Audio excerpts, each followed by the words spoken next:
Assalamualaikum warahmatullahi wabarakatuh.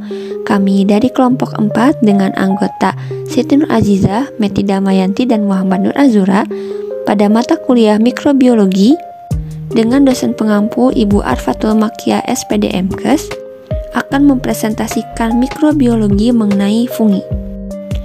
Fungi, panjai atau jamur bukanlah hal yang asing di kehidupan sehari-hari. Kita sering menemukannya di benda-benda di sekitar kita atau bahkan pada olahan makanan. Sebenarnya, apa itu fungi atau panjai? Mari kita bahas. Jamur atau fungi merupakan organisme heterotrofik, hidup saprofit atau parasitik. Sebagai organisme saprofitik, fungi mendapatkan makanan dari sisa-sisa bahan organik yang sudah mati. Dan fungi berfungsi untuk menguraikan dan menghancurkan sampah, kotoran hewan, bangkai hewan, dan tumbuhan organik lain. Fenomena yang sering kita temui adalah pada nasi atau roti yang telah disimpan lama dan berjamur. Struktur tubuhnya disesuaikan dengan cara memperoleh makanan dan reproduksinya. Bagian tubuh fungi yang berperan untuk menyerap bahan makanan dari bahan organik, tempat hidupnya disebut miselium. Tiap filamen dari miselium ini disebut hifa. Berdasarkan bentuk-bentuk hifa, hifa ini terbagi menjadi 3. Yang pertama ada asetat atau sinosit, yang artinya hifa ini tidak bersekat dan mengandung banyak inti. Yang kedua ada septat dengan nukleat, yang artinya sekatnya itu membagi hifa menjadi beberapa ruangan berisi nukleat yang tunggal. Dan yang ketiga yaitu septat dengan sel multinukleat, yang dimana hifa menjadi sel lebih dari satu nukleat dalam satu ruangannya. Bisa kita lihat pada gambar berikut. Untuk gambar yang pertama pada pojok kiri atas itu menunjukkan hifa yang aseptat. Nah, untuk gambar yang kedua di pojok kanan atas menunjukkan hifa yang mengandung sel nukleat. Jadi ada ruangan-ruangannya dan ada nukleatnya. Dan yang ketiga itu ada septat dengan sel multinukleat di gambar yang paling bawah. Pembahasan selanjutnya yaitu mengenai reproduksi dari fungi atau jamur. Nah, bagaimana reproduksi pada jamur ini? Mari kita jelaskan. Nah, secara umum reproduksi jamur ini terbagi menjadi 2. Yang pertama ada aseksua, di mana itu perkembangbiakan secara vegetatif. Yang kedua itu secara seksua atau perkembangbiakannya itu secara generatif. Pada tabel berikut menjelaskan perkembangbiakan jamur secara umum. Di sini terdapat kesamaan antara kelas Myxomycetes dengan Physomycetes, di mana aseksualnya itu secara sporangiosphora dan seksualnya itu secara zygospora. Nah, untuk kelas Ascomycetes, Basidiomycetes, dan Deuteromycetes ini pada perkembangan aseksualnya itu terdapat persamaan yaitu secara konidia. Nah, untuk perkembangan secara seksualnya, Ascomycetes ini berkembang biak secara ascospora, untuk Basidiomycetes itu secara basidiospora, dan yang terakhir itu Deuteromycetes, perkembangbiakannya itu belum diketahui hingga saat ini. Tadi saat menjelaskan perkembangbiakan secara seksual ada istilah ascospora, basidiospora, dan zygospora. Nah, ascospora ini adalah spora yang bersel satu yang terbentuk di dalam pundi yang dinamakan ascus. Nah, basidiospora ini adalah spora bersel satu terbentuk di atas struktur yang berbentuk gada. Yang terakhir itu ada zygospora, yaitu spora yang bertinding tebal dan terbentuk apabila kedua ujung hifanya ini serasi. Nah, untuk macam-macam spora yang bereproduksi secara aseksual di sini ada 5. Yang pertama ada conidiospora, di mana dibentuk dari ujung atau sisi hifa. Yang kedua itu ada sporangiospora, di mana dibentuknya di dalam kantung yang disebut sporangium. Yang ketiga itu ada artospora, di mana terbentuknya karena terputusnya sel-sel hifa. Yang keempat itu ada chlamydospora, di mana terbentuknya dari sel-sel hifa somatik. Dan yang terakhir itu ada blastospora, di mana tunas pada sel kambil ini disebut blastospora. Secara umum, pembelahan secara aseksual ini terdapat 3 tahapan. Yang pertama itu ada pembelahan atau fragmentasi, yang kedua ada budding, yang ketiga itu ada fragmentasi. Untuk pembahasan yang ketiga yaitu mengenai fisiologi dari fungi. Fisiologi dari jamur ini dipengaruhi oleh 3 faktor. Yang pertama dari nutrisinya, yang kedua dari metabolismenya, yang ketiga dari faktor-faktor luar lainnya. Nutrisi yang dibutuhkan oleh jamur yang pertama itu ada senyawa-senyawa organik seperti glukosa, sukrosa, maltosa, tepung, dan selulosa. Yang kedua yaitu sumber nitrogen seperti pepton, asam amino, protein, nitrat, dan garam amonium, juga urea dan ion-ion organik lainnya yang dibutuhkan dalam proses metabolisme untuk fungi. Nah, selanjutnya itu ada faktor-faktor yang mempengaruhi kehidupan jamur. Yang pertama yaitu adalah temperatur atau suhu. Suhu optimumnya itu di 22 derajat sampai 27 derajat Celcius. Yang kedua itu keasaman atau pH. Optimumnya itu di pH 5 sampai 6,5. Dan untuk kelembapan itu sekitar 40 sampai 60%. Dan faktor lainnya itu membutuhkan cahaya matahari dan kandungan oksigen. Pembahasan selanjutnya yaitu mengenai klasifikasi dari fungi.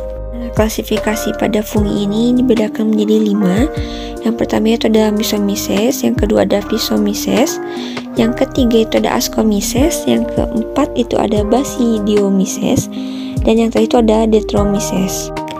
Untuk kelas yang pertama yaitu adalah Phycomyces dengan ciri tidak ada septum pada hifa, yang dimana menjadi ciri pembeda antara 3 kelas lainnya. Pada kelas ini juga terdapat ciri yaitu memiliki talus miselium yang dapat berkembang biak dengan baik. Contoh dari kelas Physomyces ini adalah jamur roti yaitu Rhizopus stolonifer. Nah, jamur pada roti ini biasanya ditumbuh pada roti yang sudah kadaluarsa dengan warnanya hitam atau kehijauan. Nah, untuk kelas yang kedua yaitu ada Ascomyces. Anggota-anggota kelas ini dicirikan oleh pembentukan askus yang merupakan tempat biasanya askospora. Adapun ciri lainnya yaitu tubuh ada yang uniseluler, ada yang multiseluler, Ascomycotina multiseluler. Nah, hifanya ini bersekat dan berinti banyak. Hidupnya itu ada yang parasit, sapropit, dan juga ada yang bersimbiosis dengan ganggang dan membentuk lignes atau lumut kerak yang bisanya kita temui di pohon yang sudah berumur tua.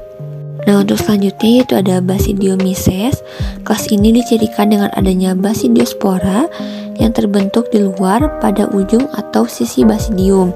Basidiomyces ini yang paling banyak dikenal yaitu jamur papan pada pepohonan, jamur karat, serta jamur gosong yang menghancurkan serealia. Selanjutnya yaitu ada Detromyces. Detromycotina adalah sekelompok jamur yang hifanya bersekat dan belum diketahui pembentukan spora seksualnya, digolongkan pada Detromycotina.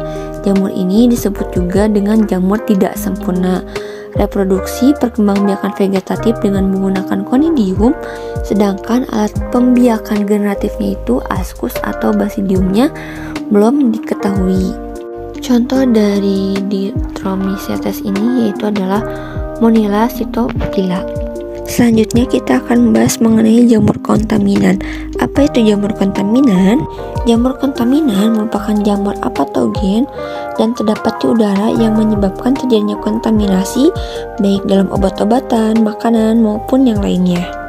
Adapun contoh dari jamur kontaminan yang pertama itu ada Aspergillus sp dengan ciri-cirinya yaitu mempunyai sapte, mesilumnya bercabang dan biasanya tidak berwarna.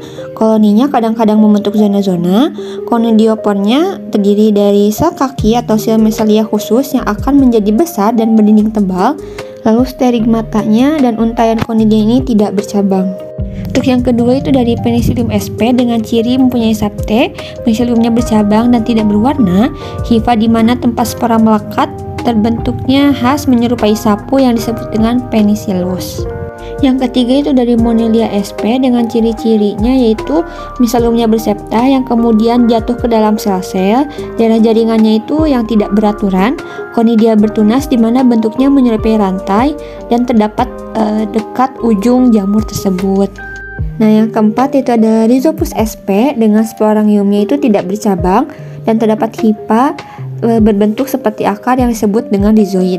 Pada ujung sporangiospornya terdapat sporangia yang dipenuhi dengan spora-spora yang berwarna hitam. Adapun contoh dari jamur kontaminan lainnya itu ada Thyroderma sp, ada Fusarium sp, Miscelia sterilia, ada Saccharomyces sp. Contoh selanjutnya itu ada Rhodotorula sp, Quercularia sp, dan Homodendron sp. Pada jamur ini perannya itu bisa saja menguntungkan dan juga bisa saja merugikan. Nah, di sini ada contoh dari Ascomycota untuk peran yang menguntungkan. Di sini banyaknya itu dari bidang pangan. Yang pertama itu ada Aspergillus niger untuk menjenihkan sari buah. Yang kedua yaitu ada Aspergillus oryzae yaitu untuk melunakkan adonan roti. Yang ketiga itu ada Aspergillus shojae yang dimana berperan untuk pembuatan kecap, dan masih ada yang lainnya itu dalam bidang pangan. Adapun yang merugikan yaitu ada dari Aspergillus nidolan, dimana ini parasit pada telinga yang menyebabkan automikosis. Yang kedua yaitu ada Penicillium ligatum yang menyebabkan perusak pada buah jeruk. Yang ketiga yaitu ada Penicillium expansum yang menyebabkan pembusukan pada buah apel. Dan untuk selanjutnya itu ada Basidiomycota yang perannya menguntungkan. Yang pertama itu ada Auricularia polytricha atau kita sering disebut dengan jamur kuping yang bisa dikonsumsi pada makanan.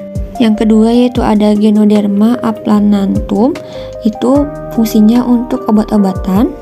Dan yang selanjutnya itu ada jamur shiitake yang bisa dikonsumsi pada makanan. Dan yang selanjutnya itu Basidiomycota yang merugikan. Contohnya itu ada Amanita muscaria yang menyebabkan diare, vertigo, koma, muntah, dan beberapa efek lainnya bila terhirup oleh manusia. Dan selanjutnya itu adalah peran jamur Deuteromycota yang menguntungkan. Salah satunya yaitu Tolyplocadium inflatum yang berperan untuk menekan reaksi kekebalan.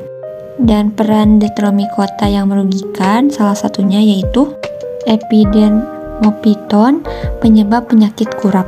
Yang selanjutnya yaitu ada Zygomycota dalam peran menguntungkan.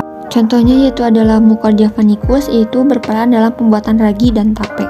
Yang terakhir yaitu adalah jamur Zygomycota yang merugikan, salah satunya yaitu Phytophthora infestan yang menyebabkan parasit pada daun kentang.